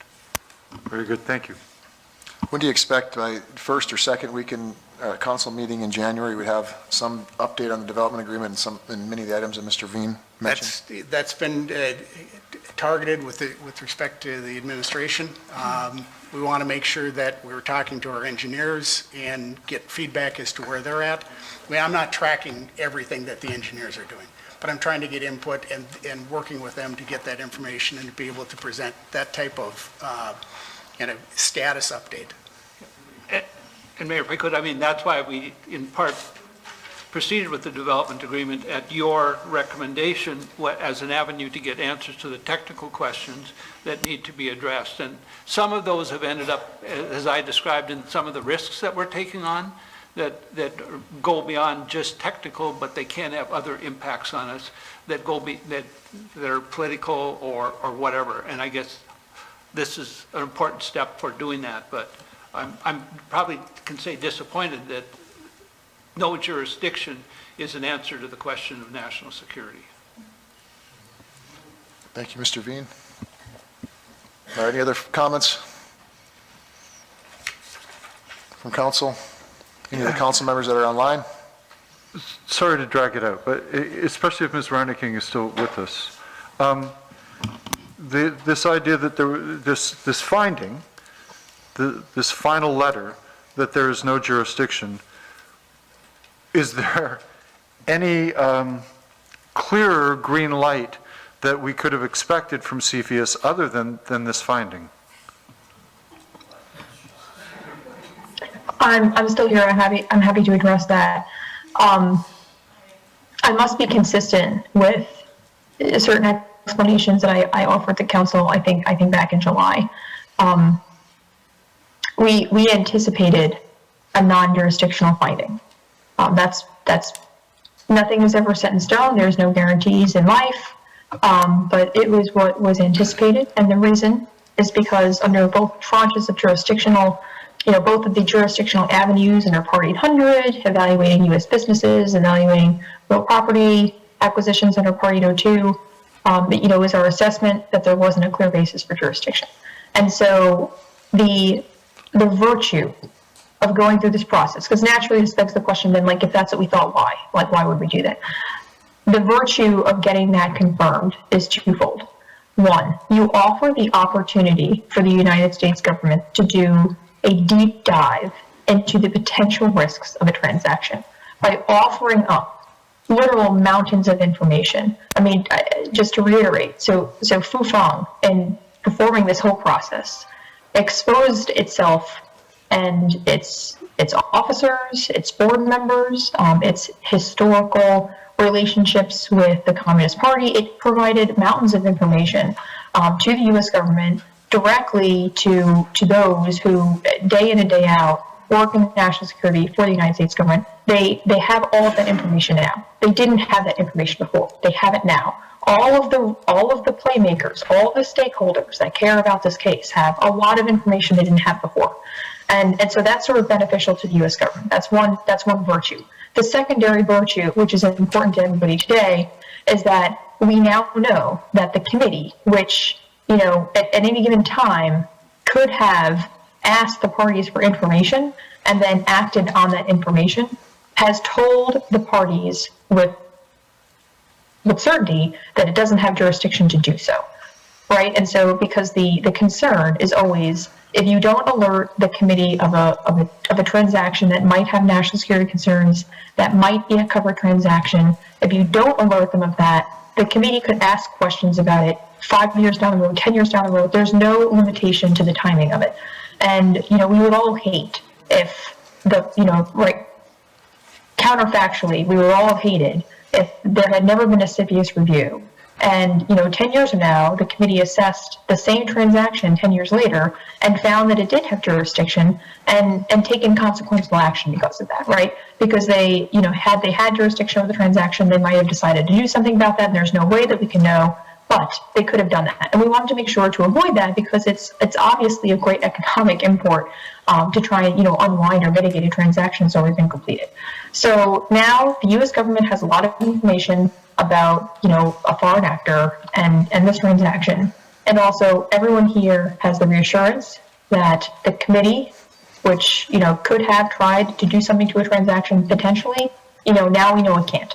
And now we can move forward, right? Because that hump is cleared. And at that point, it's a little left of what you've asked, but I do want to just make one observation, which is that the stakeholder, the immediate stakeholder from the national security, side of things is the Grand Forks Air Force Base, right? It's the one that's closest. And, I just want to point out, not for nothing, but they've been, totally silent on this. They have not come out against the transaction. They have not sort of reacted, ominously to this finding. I will say that they must have, indirectly been involved in the assessment. They must have had thoughts. The transaction was sort of baked. It was being baked before the whole CFIUS process even started. And, I don't speak for that base. I've never been on that base. I don't know anyone who works on that base. But I think that, their absence of articulated concern is meaningful. I'll say again, what is this base good at? It's good at surveillance, recon, and intelligence. The people who are at that base know how to do their jobs well. And here we're talking about, what is the risk arising from a real property transaction? It's a potential surveillance risk. The Defense Department, directly or indirectly, these folks here who don't seem to be all that worked out about this transaction, I just wanted to say, just putting it out there, they're probably pretty good at addressing the potential risk that might have manifested here. Would you say, I guess, is it fair to say the federal agencies that are responsible for national security, the ones that could act, at least at a minimum through this thing, have gotten a lot more information they might not have had? They've gotten a good eye on this. They know a lot about the project. They know a lot about the transaction and what's going on, a lot more than they did prior to the CFIUS review starting? Yes. Okay. Thank you. Thank you. I realize that you'd already said much of that, but that was also helpful. Thank you again. No, it's fine. All right, any further comments? All right, thank you. Move on to 4 public hearings and second readings of ordinances. Okay, then 4.1 is a public hearing and second reading of ordinance relating to the 2045 Transportation Plan update. All right, thank you. We'll open up the public hearing on item 4.1. Anyone here to speak on item 4.1? All right, seeing none. Anybody on council wish to comment or move on item 4.1? Got a motion to approve? Sorry? Yeah, we did that, right? Yeah. Got a motion to approve. Do we have a second? Got a second from Mr. Weber. Any further comment? Hearing none, all those in favor signify by saying aye. Aye. Aye. Same sign. Motion carries unanimously. That is the only public hearing segment, so we'll move on to item 5, action items. I know we wanted to pull 5.0 as a new one on there, and then as well as 5.6. Is there any other items that council members want to take a deeper look at tonight on the action items?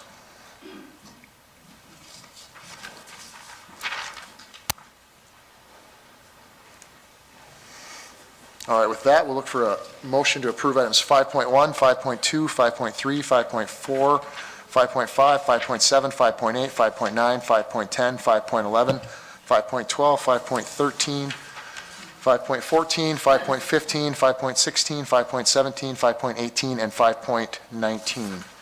So looking for a motion to, so we've got a motion to approve from Mr. Kavami and a second from Mr. Veen. All those in favor signify by saying aye. Aye.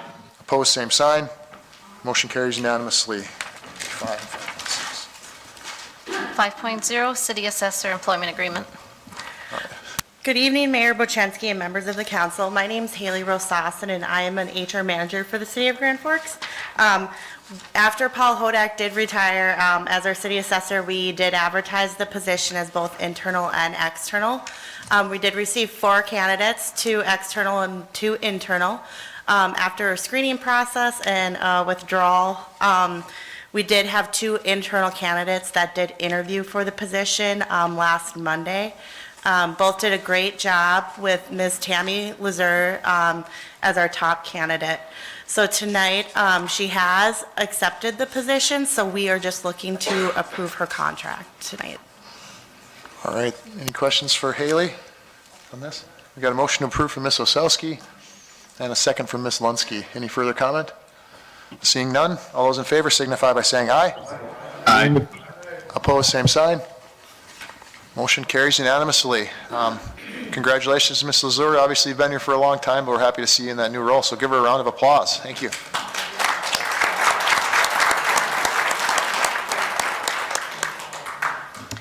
Five 5.6 is to amend, introduce the ordinance, Grand Forks City Code Section 8-1203, subsection 2, relating to the snowmobile routes, restrictions, and regulations. All right, thank you. I guess before I open it up, I think the intent here, if the city council does want to take this on, I would like to see this come back immediately after on the second reading to have further discussion on setting that route and not waiting till another year. So I hope that's at least something that council will review and look at. It does seem like there has been consensus of wanting to be the body that makes a decision on the route. And if that does go forward, I hope the body will take action and open it back up for this season's route, because a lot of work's gone into it, and I think there's further discussions to be had on that. So that's the comments I would have on that item, and open up to any comments from council at this time, item 5.6. Mr. Mayor, if we are going to open that back up, and we do have an approved route for this year that was set by the police chief as per current ordinance, if we do open that back up, I think that it's necessary to consider as many voices as need to be at the table, who should be there, who should be consulted. Certainly the Snowmobile Club should be consulted, but there's also the Greenway, they have an advisory committee. Also, this is a matter that would affect both sides of the river, so I'd hope that we could also consider conversations with our counterparts on the east side. What I've seen is, and I'm sure this is not the Snowmobile Club members, but since the recent storm, there have been, you go down to the Greenway right now, and there are snowmobile tracks all over very busy parts of the Greenway, including the Lincoln Park Golf Course, other narrow places where pedestrians have very little room except to go along a path. So I'd hope that we'd consider all of that as we engage those conversations later on. Thanks. In the meantime, I'll move approval of as this is the first reading of the ordinance change. Okay, we got a motion to approve. Do we have a second? Then we can have more. I'll second, Mayor. Got a second from President Sandy. All right, any further comments on this, President Sandy? Yeah, thank you, Mayor. I would suggest this is the sort of thing that the city goes through issues like this related to all sorts of things. Typically in these sorts of situations, the mayor of Grand Forks makes a recommendation and the council approves, similar to how we often will appoint positions within the community on boards and so on. I think having a unified voice in something like this is probably a good idea. So although we are changing the ordinance tonight, I would suggest that we change it to the mayor makes the recommendation and the city council affirms it. That's my opinion. I'm certainly open if other people disagree. Thank you, Mayor. Yep, thank you, President Sandy. I guess anybody have any thoughts on that plan moving forward, or wants to keep it as is? Right now, we've got the first reading, and that's the way it's stated now. It'd take some verbiage change, but we don't have that motion on the agenda. It's certainly something that I'm willing to take on with consultation from the police chief for safety, with waterworks, obviously with all the various departments in engineering. Certainly willing to take that on and look for council's, approval of it later, but again, council sets the rules, and administration has to play by them, so. Can we motion that now, or no? What do we got a motion on the floor? Would it be an amendment to the current motion? Be an amendment to amend the proposed ordinance change, and I've wrote it down that is, if I'm stating it correctly, I'm paraphrasing a little bit, it would be a recommendation by the mayor, the route would be recommendation by the mayor and approved by the city council. So what was would she be making an amendment to the motion currently, or what action would Ms. Osowski need to make? She'd make a motion to direct that for the second reading, that we'd have, the language of the ordinance would read that the route would be determined would be a recommendation of the mayor and approved by the city council. So that would be the motion to amend. Okay. All right, so we've got that motion. Do we have a second to that motion? President Sandy, do you want to second that as it was your idea? Certainly, thank you. All right, so now we would need to further comment, we would need to vote on that amendment first? Correct. All right, any further comment on that, Mr. Veen, please?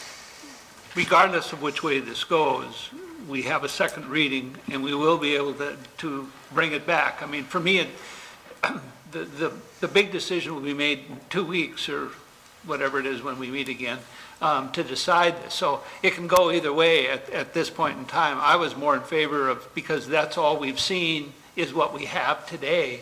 And if we were to make a change, which I'm not necessarily against, it would be most appropriate to do that at the next meeting after we've seen some idea of what the wording or whatever may be in its final version. Mayor, Yeah, I think either way, but respond? please, yeah, go ahead. The only reason that it might prove helpful is you'll be able to see the language in writing in advance of the second reading. And so you'd have the language in front of you. Well, you could prepare it Yes. anyway, either regardless, if you, I guess the difference is, do you want that to be the plan A or plan B come next week? well, It's one line that you're changing 2 words, so it's not a particularly lengthy ordinance change, yeah. so. I personally, I can go either way. I'm not for sure. We're the policy-making body, you're the administration. Where does this best belong, in the administration or in the policy-making? Right, and I think this will marry both. I So think that's really the way I would look at it, so. All right, so we would need right now a vote on the motion and then on the amendment to the motion. amendment. All right. Yep. Any further comment before the vote on the amendment to the motion? All right, seeing none, all those in favor of? If I may, I think what Ken was getting at was, regardless of how this vote on the amendment goes, we could have this language brought forward for our consideration at the time of the second reading. Yes, she's only asking to amend the current motion, so I mean, it's basically how do you want it to read next week, and you can make the final determination then, or 2 weeks from today. But so now you're just voting on the amendment of your motion, so is that clear with everybody? And the amendment is to change it as Mr. Sandy. Yes. It would change that motion to that, and then would we need a second vote on the motion itself? No, and then once you've approved that amendment, that would carry the day. And then, as Okay. Mr. Veen pointed out, you could always revert back with the second reading back to, it's just the city council if you wanted. So if the vote on the amendment fails, it would still be voted on as the original. Okay, sounds good. Is that clear for everybody? All right. All those in favor signify by saying aye. Aye. Aye. Opposed, same sign? Aye. Aye. So we get 4-3 there, or do we have 3-4? Why don't we go down the line real quick, just to make it even better? Did you have the new order for today? Oh, okay. Veen? On the amendment right now. Amendment? No. Kavami? No. Osowski? Yes. Weigel? Weigel, how do you vote? Are you there, Danny? We'll go on to Lunsky. No. Weber? I wish that I could change my vote, but I voted in favor of the amendment, so I'll keep my vote where it was. And Sandy? Yes. And Danny Weigel, are you on right now? We have at this point, 3-3.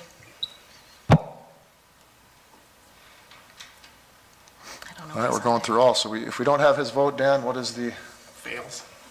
Motion fails. All right, Mr. Weigel, we've got to give you one more chance here if you can go on to vote.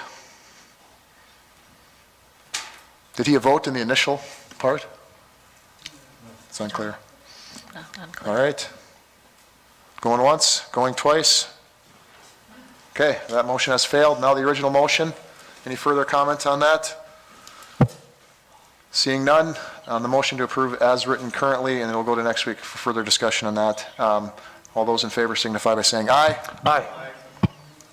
Opposed, same sign. Aye. All right, motion carries, I believe. We've got a 5-1 vote. Is that correct? Okay. Thank you. That's it for action items, so we've moved on to 6 information items. 6.1 is the investment portfolio summary as of November 30th. And 6.2 is the 2023 salary plan addendum for market and performance breakdown. Thank you. Now move on to 7, approval of minutes and bills. 7.1 is your vendor list and engineer's estimate as is attached. Thank you. Could you get a motion to approve the vendor list and engineer's estimate as is? So moved. Got a motion to approve and a second from with the motion from Mr. Kavami and a second from Ms. Osowski. All those in favor signify by saying aye. Aye. Opposed, same sign. Motion carries unanimously. And 7.2 is your minutes from August 1st. All right, got a motion to approve the minutes. Got a motion from Ms. Lunsky and a second from Mr. Veen. All those in favor signify by saying aye. Opposed, same sign. Motion carries unanimously. On to 8, city administrator comments. Is the city administrator on here this evening? Mr. Phelan, did you have any comments to end the evening? Merry Christmas, and thank you to you and all the employees for all the great work they do. All right, thank you, Mr. Phelan. Move on to item number 9, mayor and city council comments. We'll start with Mr. Weigel. Looks like he's dropped off. That would have been a bit much if he came on at that point. Ms. Osowski, any comments this evening? Yes, I do have some comments. Mr., what's his name, Roland, about the trains, he did write in his letter that there were some trees blocking, and so maybe we could have someone go out and look at those and see if there is a safety issue.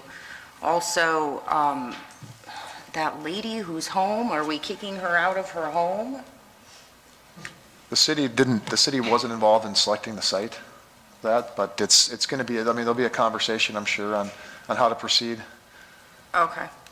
All right, other than that, I think I'm good. Thank you. Yep, no problem. All right, Ms. Lunsky, any comments this evening? For the snowmobile routes, is there a way to get a better map? Like, because if you see the cross-country map and the snowmobile, it's just, you see Lincoln Park and you just see the colored line. There's no real way to see where they cross over, how many times they actually have to cross over. I'm just concerned that a snowmobile doesn't feel safe on 42nd because of a car, but a cross-country skier should feel safe from a snowmobile. I just don't see how you can make those meld. I've spent hundreds of hours on the Greenway, and there's a choke point that I just don't see how you can put those two together, but I would really like to see a better map. No, I think that could be helpful. I know I had a conversation with the chief as today, and I said I'd like to get out there and actually ride the route in the winter and see exactly what it looks like. He did offer to arrange that. So if there's any other council members, we can set up a time where everyone can actually go out, ride the route. You'd be on a police snowmobile, but you would be on the route. Looks like Ms. Osowski's in. But I really think it should have been done to begin with, and I think it would be a great option. So if you're willing to do that. Yes, and then we should ski it the next day. Perfect.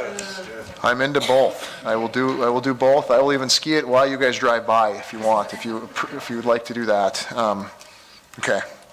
Any further comments, Ms. Lunsky? No, thank you. All right, thank you. Mr. Kavami? Just wanted to say I appreciated the comments from Phoenix Elementary students. I believe that that is still a very important topic that we're going to discuss at our joint meeting with the East Grand Forks City Council. Is that correct?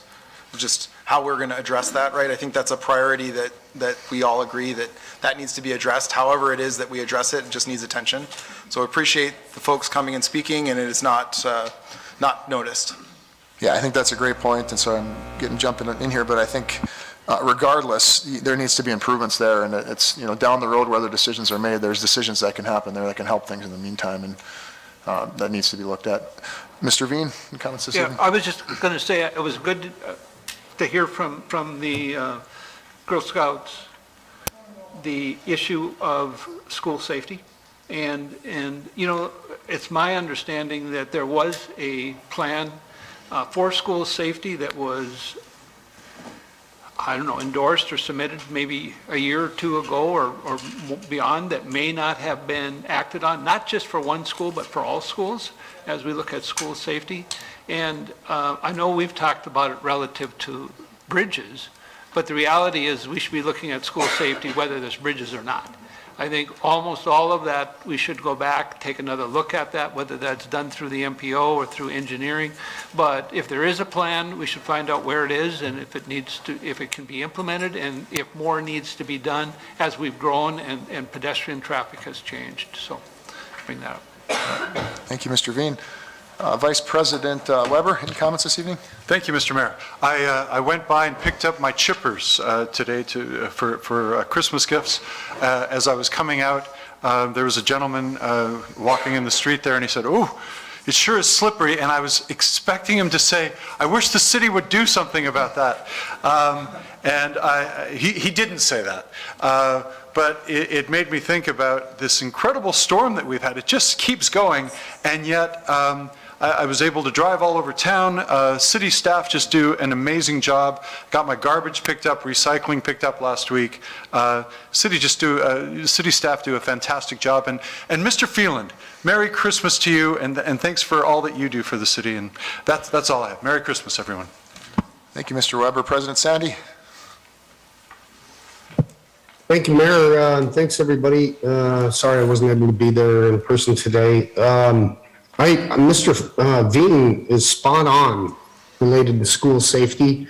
We had talked earlier about the Phoenix Elementary area and the fact that there was a young lady that, I believe it was a young girl that was struck by a car there, and that's never acceptable. And we need to do everything that we can to make sure that that doesn't happen again. I had mentioned that I would be fully interested in funding the study to see what we could do for safety related to Phoenix, but Mr. Veen is probably right. School safety and children's safety at all schools across the community is probably a good idea. If we wanted to, if others would be in agreement, I'm 100% okay with and happy to support a study related to traffic and student safety around schools. I think it's a good idea, and especially if the school district is going to be building a new middle school, or if there's going to be a new school on the north end of town, we should be looking at it today and trying to help guide them as to where they can locate that school on their piece of property and so on, so that we can make sure that there's good traffic flow and everything that we can do there to help them. Related to the snowmobiles, I'm still a little bit confused related to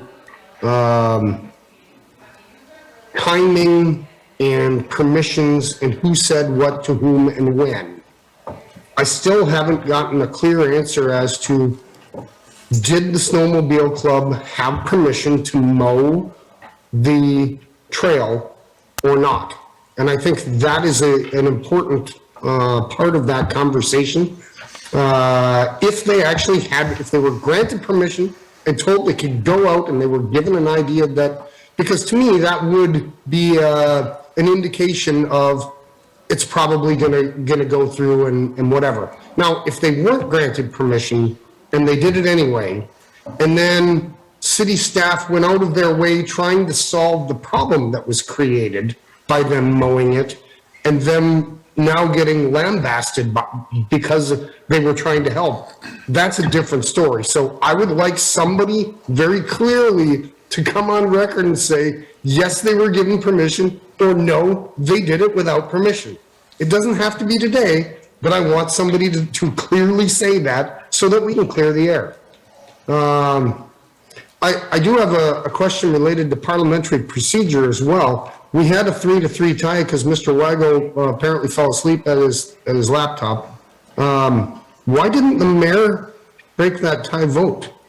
Does the mayor not break tie votes on ordinance changes?